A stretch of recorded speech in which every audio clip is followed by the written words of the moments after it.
Hei, mä olen Sinikka Takalo ja yksi Kuusisaari Performance-valmennustiimin valmentajista.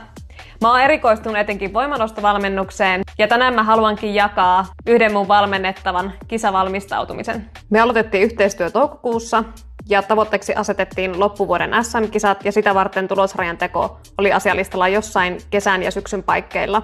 Pian ilmenikin, että Oulun Power Team järjestää jäsenten väliset kisat, joissa voisi kätevästi tulosrajan käydä nappaamassa. Janne ilmoitti mulle hyvissä ajoin, että hänellä on tulossa kesälomalla 9 päivän reissu, jolloin ei pääse treenaamaan, ja että tuo reissu osuisi vain parin viikon päähän kisoista.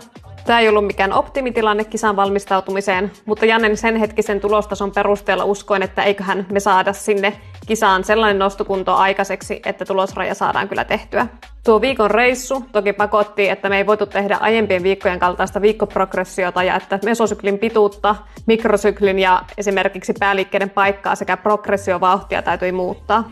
Lisämausteen valmistautumiseen antoi tietenkin pieni kesäflunssa, minkä vuoksi harjoittelua jouduttiin keventämään suunnitellusta. Ja näistäkin huolimatta me saatiin lopulta Jannelle hyvä nostokunto aikaiseksi. Tulosraja tehtiin ja ylitettiin reippaasti. Tästä treenit jatkuu sitten kohti Mastersien SM-kisoja, jotka järjestetään Porissa 14-16 marraskuuta.